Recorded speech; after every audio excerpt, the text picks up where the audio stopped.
Hello po, magandang araw, magandang gabi sa inyong lahat.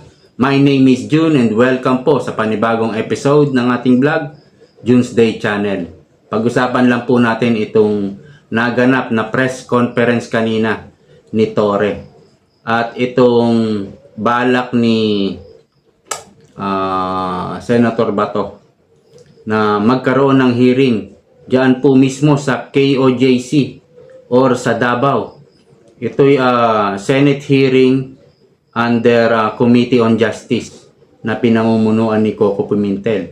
Kaya lang, nag-usap yata sila ni Coco Pimentel at ni Senator Bato na si Senator Bato na lang ang humawak bilang subcommittee at siya ang magpipreside.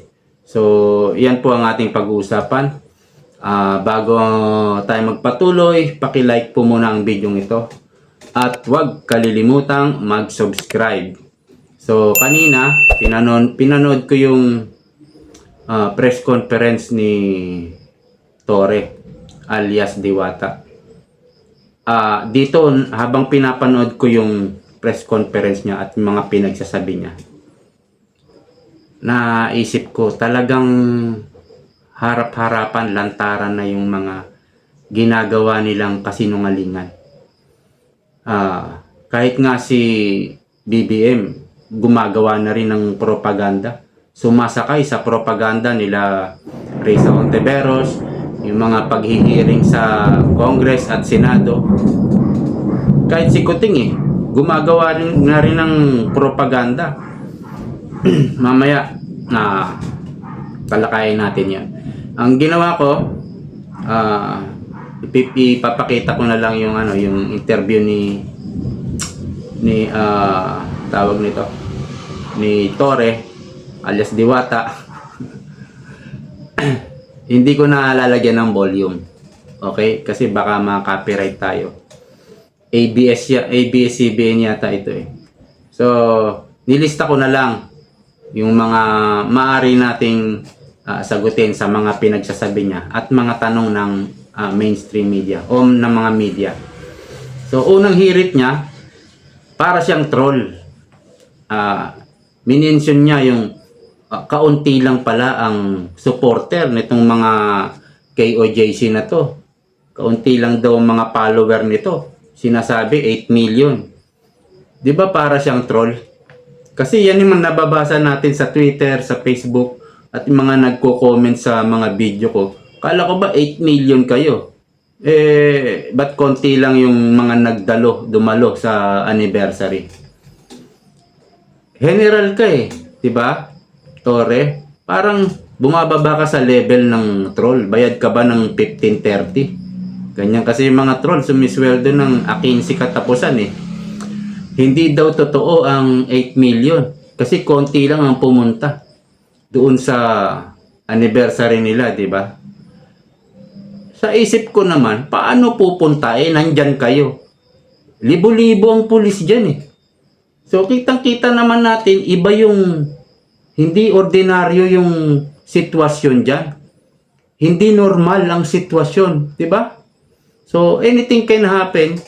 At paano kung bibili pa sila ng ticket, no? Sasakay pa ng eroplano. Tapos pagdating nila doon, hindi sila papapasukin ni Torre, di sayang lang yung pamasahe nila. Hindi po ako member ng KOJC. Pero hindi yun ang batayan para mapatunayan na sila ay 8 million. 8 million sila siguro sa buong mundo. Iba't ibang mga bansa. Total, 8 million yung member nila. So, parang umaasta pang troll. Nako naman si Torre. Sa bagay, si BBM nga, nagpo-propaganda na rin. Siya, pwede rin siya mag-troll. Gusto niya yun So, nandyan daw ang mga police to protect the people. Naisip ko na naman, to protect the people. Mayroon nga namatay. Inatake dahil sa paglusob nila.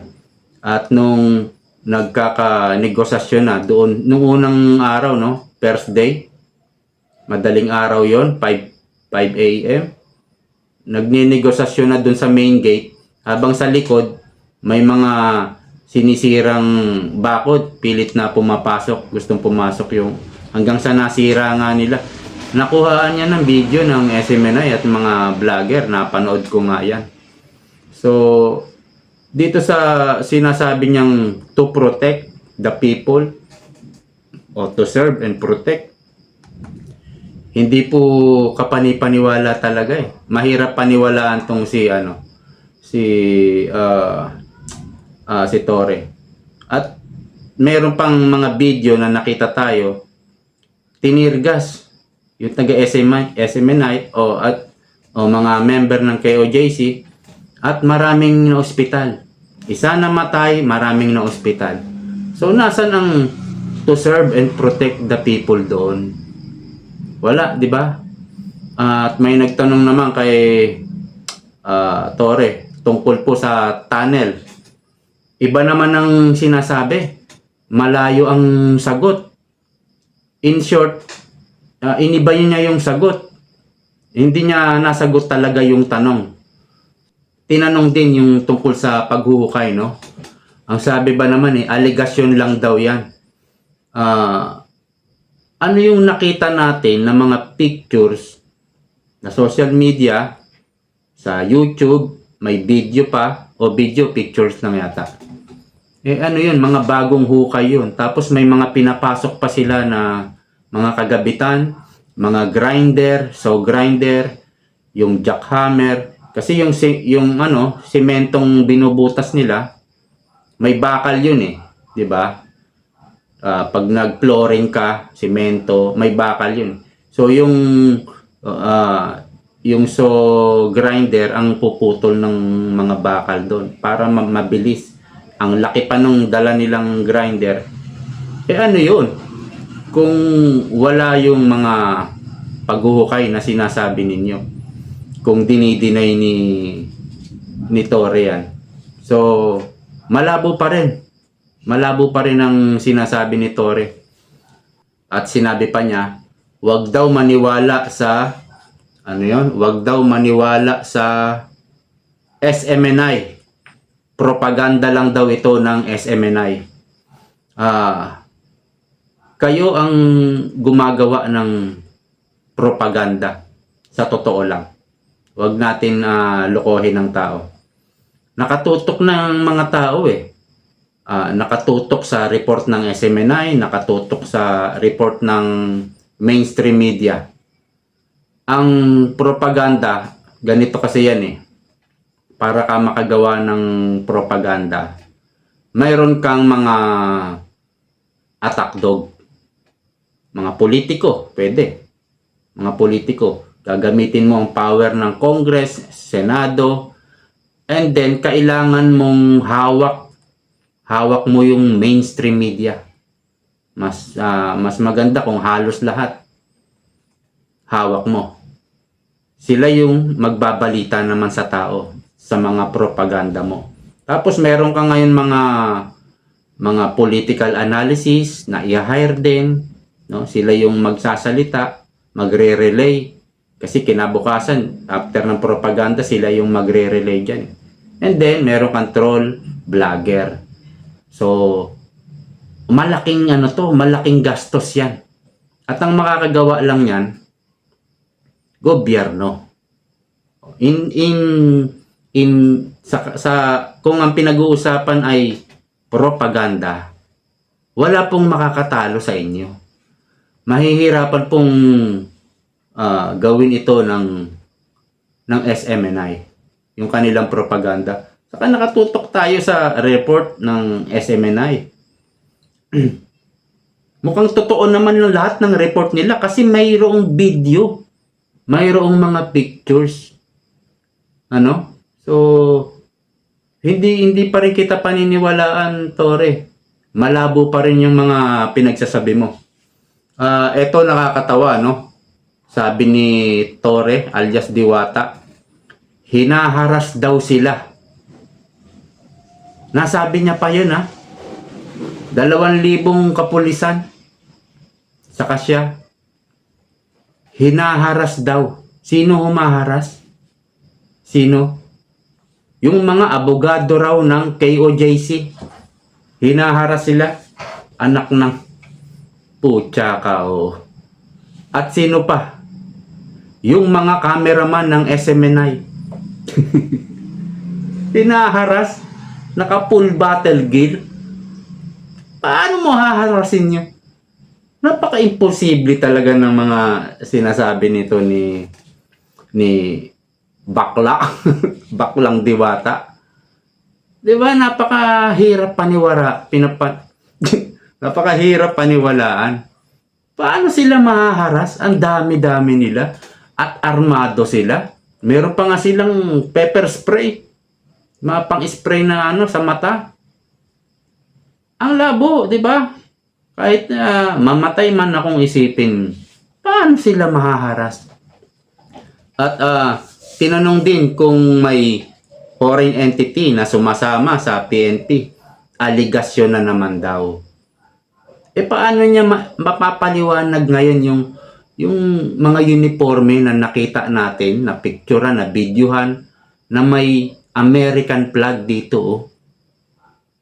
Paano niya mapapaliwanag yon? Ang PNP ba nagsusuot ng uniforme na may American flag? Ang hirap, di ba? Kaya lahat ng kasinungalingan, harap-harapan, ipipilit nila itatawid nila. So, lahat daw nangyayari sa KOJC, siya daw ay ang may responsable, si Torre. Kumbaga, ang sinasabi niya rito, sumisiksip na agad siya kay Kuting. Inililigtas niya na agad si Kuting. Ano man daw ang kahinatnan nito, siya ang mananagot. So, sa isip-isip ko, ang commander-in-chief nila ay si Kuting, no? Alam mo dyan, isang tawag lang ni Kuting dyan. Mag-alisa na kayo dyan, mag-pull out na kayo. Isang tawag lang, sunod yan mga yan. Kasi, command ito ng commander-in-chief. Tiyak, susunod sila, they have to follow orders. Ginawa ba yan ni Kuting? Ibig sabihin, utos yan ni Kuting. Hindi kayo kikilos ng basta-basta na iba-bypass mo ang commander-in-chief nang hindi niya alam. Hindi nyo gagawin yon. Kaya kayo nandyan dahil yan ang order ni Kuting. Kaya wag mong iligtas si Kuting. Maliwanag yan, ang tawag nito, Torre. Maliwanag yan. Tapos, ang pinalalabas ngayon ni Torre, may mga kwarto ng mga babae. Sa gitna daw nito ay ang kwarto ni Pastor. So, meron pa siyang sinasabing may mga menor de edad. Parang gustong palabasin dito ni Torre. Si Pastor ay may mga sex slaves. At parang human trafficking. At may mga menor de edad daw. Ang problema, wala siyang dalang video, wala siyang pinapakita. Siya lang mag-isa nga Wala siyang mga pictures. Dapat may ebidensya agad Kung sinasabi mo yan ngayon, dapat meron. Kagaya ni Abalos, di ba? No? May mga picture si Abalos. Pero nandito siya sa Maynila. Nagkaroon siya ng picture. Tinuturo-turo kunyari. Si Torre wala Wala man lang kahit ano. So, doon po sa nakikita ko, parang naghahanap sila ng ebidensya doon sa kingdom. 'Di ba? Ibig sabihin, yung kaso ni Pastor Kibuloy, walang ebidensya. Hawak lang nila siguro yung mga nasa regional trial court dito sa Maynila. Kaya nga doon isinampa yung kaso ni Kibuloy. Siguro, ayaw naman natin magsalita kasi magkahiwala yan judiciary saka executive, no? Tas may legislation. Ayaw naman natin sabihin. Pero ganun talaga Parang ang presidente rin ang nag-a-appoint sa judiciary. Kagaya ng Chief Justice, ang presidente ang nag-a-appoint. So paano magiging equal body yun? Napakagulo talaga ng batas natin So, pwede ring impluwensyahan ng presidente yung Supreme Court dahil ang presidente ang nag-a-appoint ng Chief Justice. So, itong constitution natin, itong batas natin, ay napaka-pabor talaga sa palasyo. Pabor talaga sa palasyo. So, yun ang nakikita natin. Parang ginagawa ni Torre doon ay naghahanap ng ebidensya. Hindi pa rin nila kasi maitanim yung balak nila, no, na tanim ebidensya dahil na-preempt na ng mga vlogger, mga SMNI reporter, na ibalita agad nila at yung mga may pinapasok sila mga gamit. So,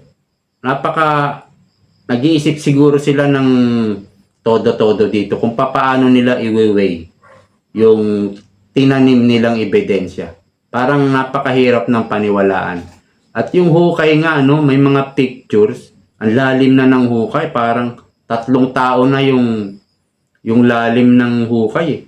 Tapos i-deny mo pa rin. And then merong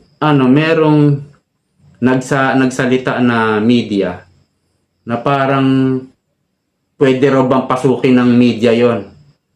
Pwede raw ba pasukin? Sabi niya, ay hindi na kasi ang tagal na Hindi na pwede.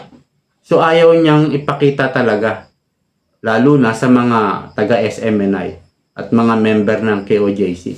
Kinukordon nila yung ginagawa nilang activities doon.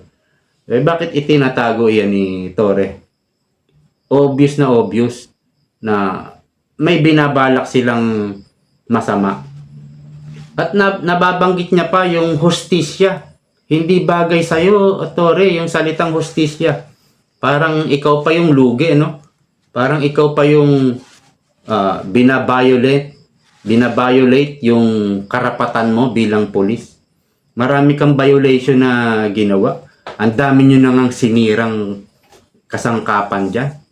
Nagpalipad ng 2 helicopter, no? Liparan yung mga debris.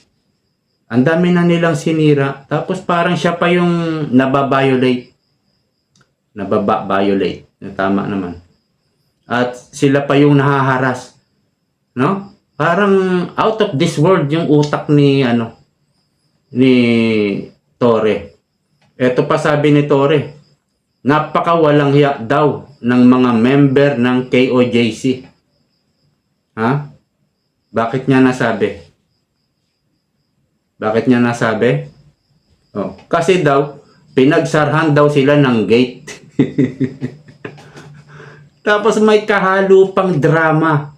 Kasi pinanood ko nga may pagdadrama pa. Ito yung mga nakikita natin sa gobyerno.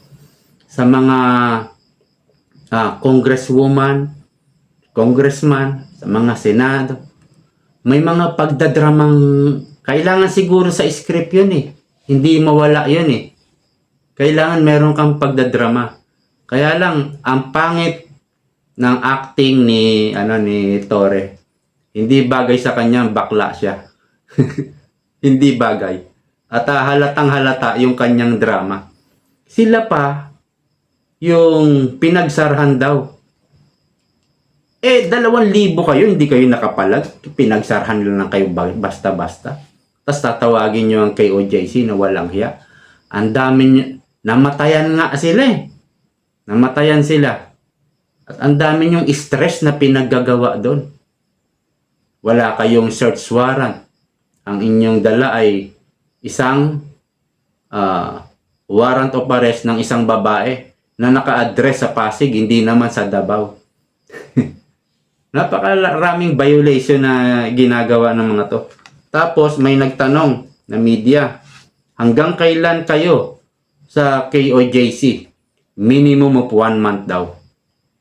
Minimum of 1 month. So, binigyan niya pa ng diin yon. Minimum lang yan Yun ang pagkasabi niya. Ibig sabihin, walang katiyakan kung hanggang kailan talaga sila mananalagi doon at maninirahan doon. At ito yung matindi. Yung may nagtanong uli na media tungkol sa kung magkano ba ang gastos ng PNP sa kanilang operation dyan sa KOJC. Bali-balita, sabi ng media, 1 million per day. 1 million. Ang sagot ni Torre ganito. Hindi niya dininay. Hindi niya dininay. Hindi niya rin inamin. Walang pag-amin, wala ring pag-deny. Ang sabi niya, nasa finance officer daw yung paggastos. Okay, finance officer. Pero meron siyang panghuling hirit.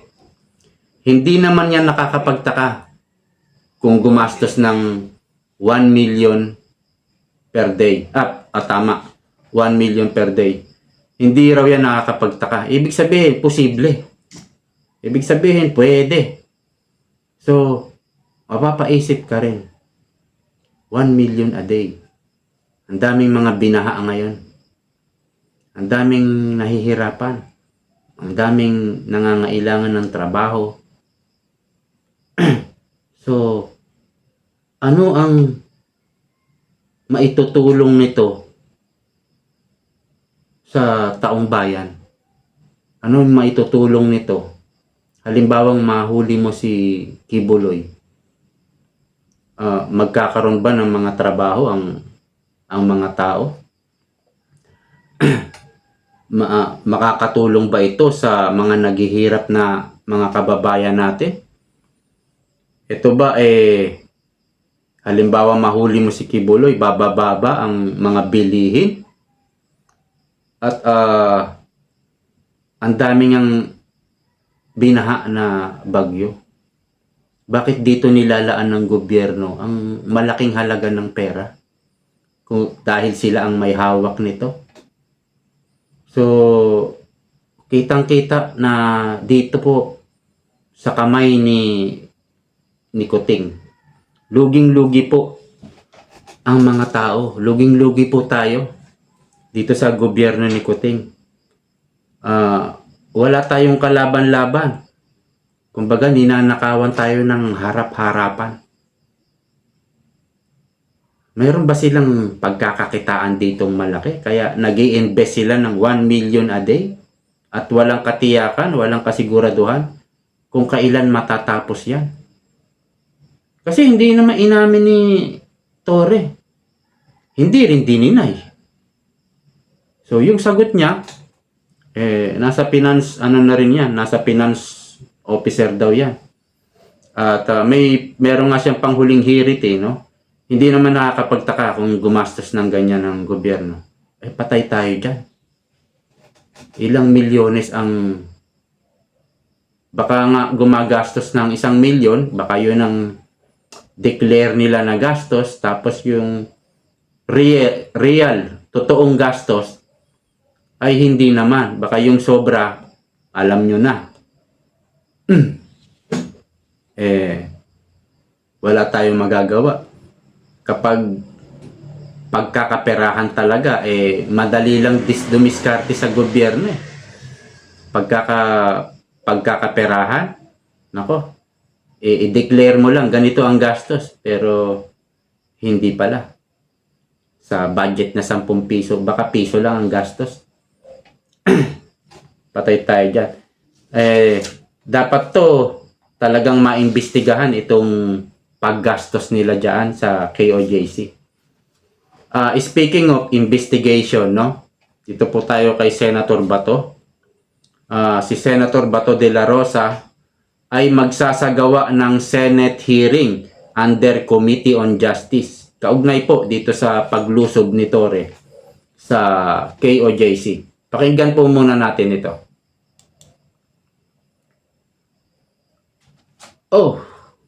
Nawala yung volume. Teka lang. Teka lang. Ito. Hala, walang volume. Teka lang po. Bakit nawala ang volume nito? Ayun, naka-X. Ayun, okay na. Pakinggan natin. I-adjust natin konti. That was delivered so simply, but so Si Ka Eric po yan. meaningful. Yung tatlong areas na itatanong namin sa iyo. Without hesitation, the Vice President described what is happening in KOJC compound is an assault being made by the police, not a serving of the warrant of arrest, not a raid or search, whatever, but an assault against civilians. Number two, Yan. there is no sense of rule of law in all of this. Si Ka Eric po Number nagsasalita. This created to a situation similar to humanitarian crisis because of those things of assault and no observance of the rule of law being conducted right now by the police forces under the orders, of course, of the President and then the Chief PNP and the DILG Secretary. Senator Bato de la Rosa, sir, your reaction to the nation on those very categorical statements pronounced by the Vice President last night and to the people of Davao and the entire people right now listening to you. Go ahead po, Senator de la Rosa. Well, kaya rin, gusto ko lang iparating na kung ano man yung hinanakit, ano man yung nararamdaman ng ating pangalawang Pangulo ng bansa, ay yan din ang aking naramdaman bilang isang Pilipino. Ganon din ang aking naramdaman. So, I don't think I need to expound on that because alam mong the more I talk about all these things, the more nagiging hopeless ako sa sitwasyon. Parang pakiramdam ko, parang wala nang, hindi na respeto ang rule of law, hindi na tayo pinapakinggan. So may last chance is that, kinausap ako kanina ni Ayan. Senator Coco Pimentel dahil yung aking privilege speech regarding the current situation of the Kingdom of Jesus Christ was referred to his committee, yung Committee on Justice. So I was asked by Senator Coco Pimentel dahil nga currently he is also the minority leader, hindi siya basta-basta makaalis at yung kaya schedule ay napaka-sikip bilang minority leader, hindi pwedeng mayroong papasa na makalusot na resolution o bills dyan sa aming plenaryo na hindi dadaan sa kanyang pagsususi.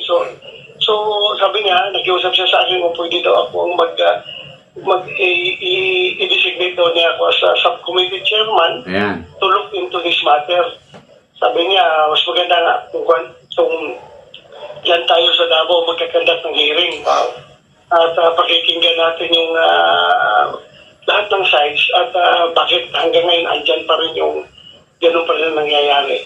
So, siguro kung matuloy man ito, committee hearing tayo dyan sa subcommittee hearing ng Committee on Justice to be presided by this representation.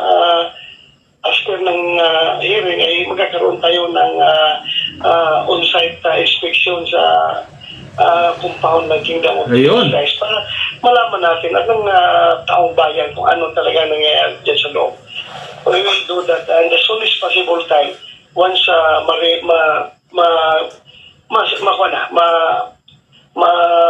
mabasa sa floor yung aking designation as subcommittee chairman under the Justice Committee of Senator Coco Pimentel. Napakaganda po ng Okay. development na yan. Oo, talaga naman. Napakaganda nito. So nakikita natin dito, si Senator Bato ay umahanap siya ng way. Kasi parang nagiging hopeless na talaga. Parang unlimited na itong ginagawa ni Torre. Wala nang katapusan. Humahanap si Bato ng way para tulungan ang KOJC at dahil taga Davao siya, para tulungan na rin yung Davao. Dahil bayan nila yan eh. So talagang sa bayan mo, pwede kang makaramdam ng kalungkutan, masakit sa'yo yan dahil bayan mo yan. Diyan ka yata pinanganak, diyan ka lumaki. So umahal mo yung bayan na yan. Kaya kitang-kita ko kay Bato na humahanap siya ng paraan para matapos yung kaguluhan na yan. So gagamitin niya siyempre dahil nasa Senado siya, yun lang ang power niya, yun ang gagamitin niya. Ano? At maganda kung i-cover ito ng mainstream media, yung investigasyon na yan. Sana nga doon naganapin sa loob ng KOJC. At sana humarap dito si ang pangalan nito, Marbil at si Abalos. At sabi ni Coco Pimentel, gagawa na rin daw sila ng legislation tungkol dyan sa pag-issue ng mga warrant na yan at mga search warrant of arrest para bigyan linaw. Kasi ang alam naman natin, malinaw naman ang batas eh. Pinapalabo lang nitong mga nila Torre, nila Abalos. Biruin mo yung hatol ng Regional Trial Court sa Davao. Hindi raw yun tama dahil ang kaso ni Kibuloy nakasampa sa Quezon City. Ang alam ko, may jurisdiction doon yung Regional Trial Court kasi nandoon naganap. Hanggang ngayon nga nagaganap pa rin yung kaguluhan dyan sa KOJC. So mayroong jurisdiction. 'Di ba kung saan nangyari ang krimen, doon didinggin yung kaso. Ganun ang alam natin kahit hindi tayo abogado Ilang beses natin yan naririnig Kahit nga sa barangay May nakawan dito sa barangay sa amin. Tapos tumakbo yung magnanakaw, hinabol. Napunta siya sa kabilang barangay, doon siya inabutan ng mga humahabol. Pagka ganun po, napunta na sa ibang barangay. Jurisdiction na yun ng barangay doon. So, hindi yung pwedeng aarestuhin mo tas dadalhin mo, kukulong mo sa barangay nyo. Hindi. Dahil nandoon na sa barangay sa kabila na, doon na nila ikukulong yun. At turn over mo yun doon sa kapitan ng barangay na yon. So alam natin yun kasi parang napanood ko yan Ganun po kung saan po yung krimen at yung gagaya nga nung doon na aresto, doon inabot, nandoon na, nasa jurisdiction na ng barangay yun.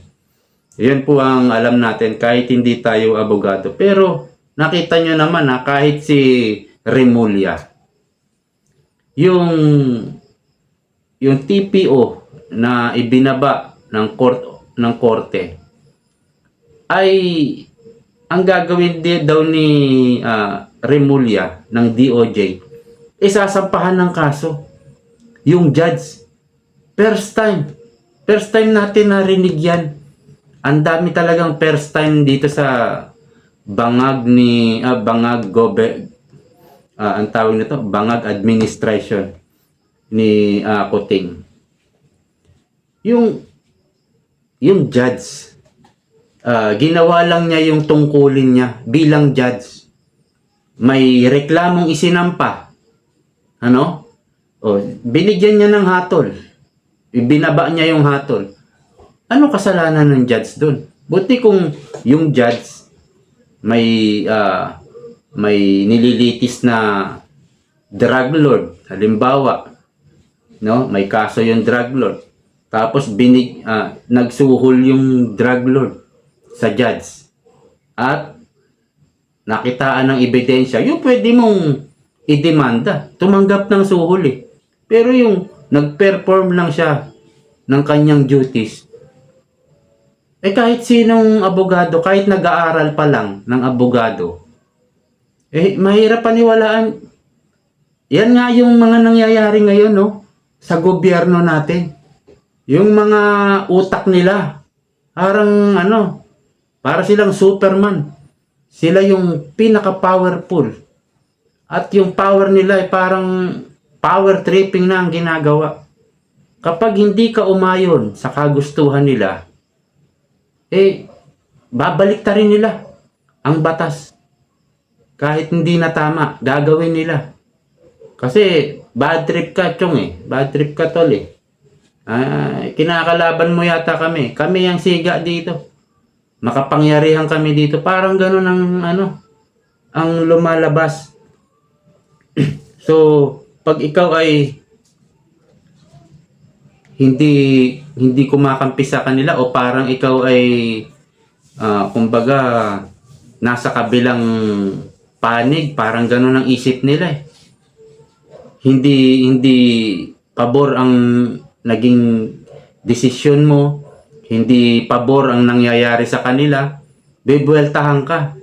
So, may kasama na rin pananakot kasi pag sinabi mong kakasuhan, pananakot na yan eh sa ibang judge. Ano? Kaya mag-iisip ngayon yung ibang judge pag humawak ngayon ng kaso. Lalo tungkol sa mga Duterte. Paano yan? Pag pabor sa mga Duterte ang hatol, kakasuhan ni Remulla. Napakalabo, di ba? Ganyan daw siguro pag sumisinghot, pag humihit-hit, lumiliit yung utak. Pero itong kay Bato, itong investigasyon na gagawin niya, kaabang-abang to at abangan po natin. Magandang mapanood natin si Torre saka si Marbil kung gaano sila kagaling magsinungaling. Kasi mapapalabas yan dyan eh. Mapapalabas kung talagang nagsasabi sila ng totoo. Tignan natin kung gaano sila kagaling. Maraming salamat po sa panonood and see you next time. Bye-bye!